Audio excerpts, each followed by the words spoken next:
Hi again, it's Dr. Sandy with another video on sensory processing. Today we'll talk about the vestibular system and proprioception.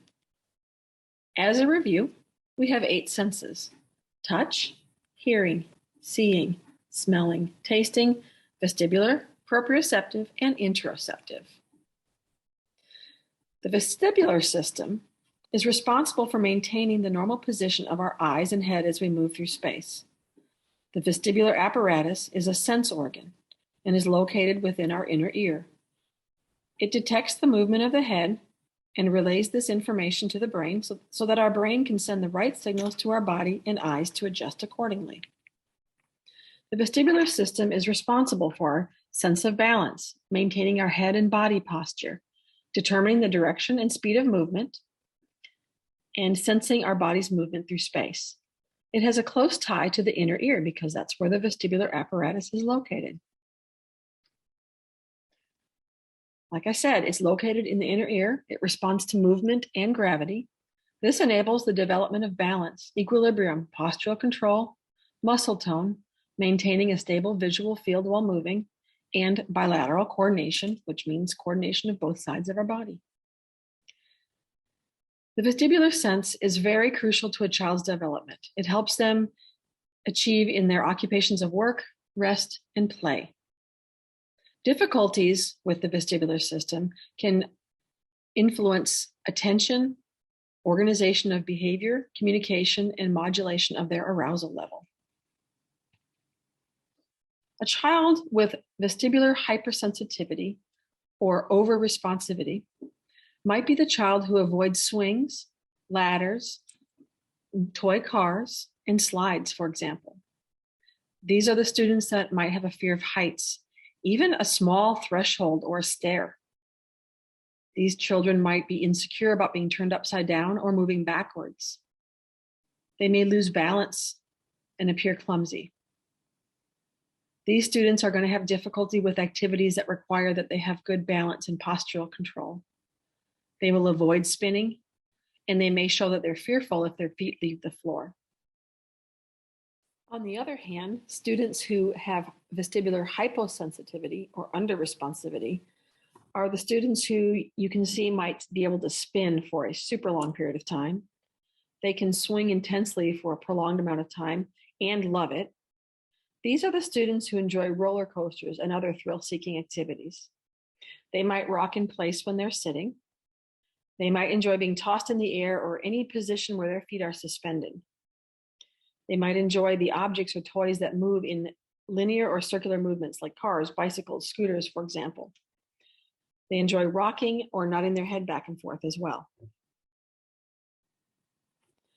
Some strategies that we can use for the students who are over-responsive, okay? The ones that are hypersensitive to the sense of movement, in other words. We want to give them games and activities that do not involve fast or unpredictable movement, okay? We want to help them engage in activities that involve up and down or forward movements, which are easier to tolerate than movements that require them to go backward or spin, which is called rotary movements. So some of these activities might be jumping, hopscotch, skipping, throwing a ball, bouncing on a therapy ball. For these students, when they're engaged in movement, we want to teach them to look straight ahead and fix their eyes on a static point. That can help to prevent them from getting dizzy when they're in movement.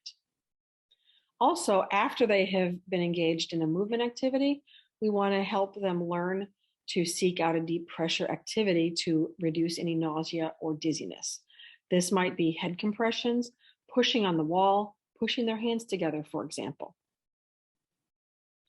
Strategies we can use to help the students who are under-responsive to vestibular input or seeking a vestibular input is to allow them to use alternative seating in the classroom, such as sitting on an air cushion or a ball chair, for example, or even standing at their desk.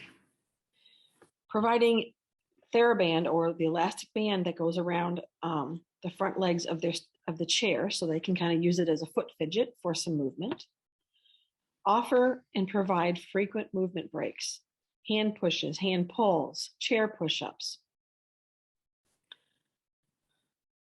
Provide a sensory diet that includes a lot of movement opportunities. Help these kids learn the difference between fast and slow and internalize that difference by having them engage in different speed activities. This can be a therapeutic, fun activity to do where you have the kids march fast, march slow, clap fast, clap slow. Music can be incorporated with this as well to work on slow and fast. Consider using a metronome in your classroom and vary the tempo and have the kids clap or tap their feet along with the slow tempo and the fast tempo. And that can help internalize the differences between fast and slow because these students want to be on fast all the time. Also provide a lot of deep pressure and heavy work activities. For more information on heavy work activities, you can refer to the video called Heavy Work.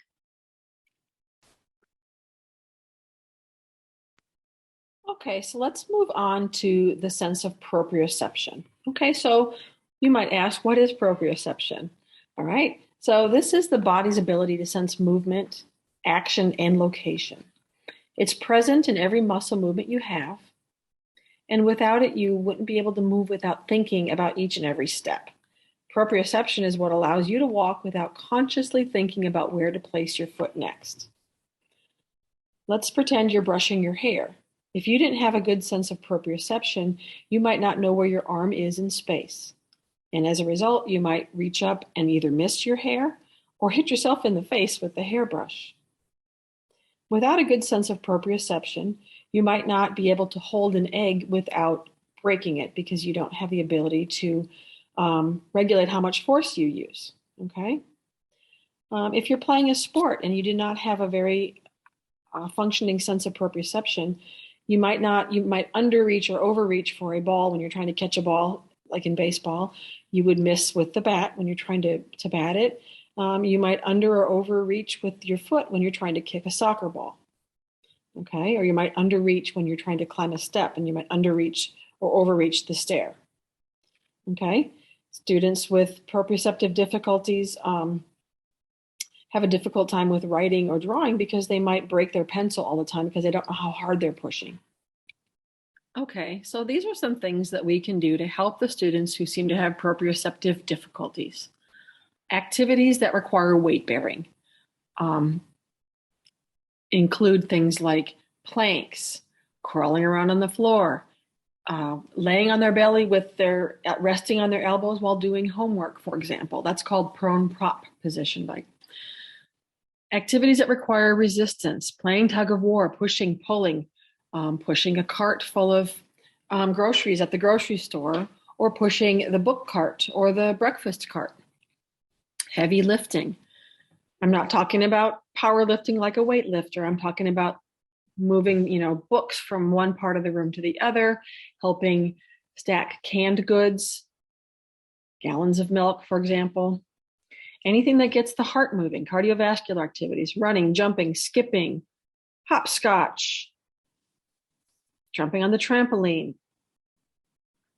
Another thing that you might not think of for proprioception is oral activities. Anytime that we are using our jaw for chewing, for example, we are stimulating the receptors that are in the jaw, the muscles associated with the jaw, things like chewing on chewy candy like gummy worms, Twizzlers, food like beef jerky. It offers a lot of proprioceptive input to the jaw. Also, blowing bubbles does as well, chewing gum, and providing deep pressure, such as tight hugs or using compression clothing.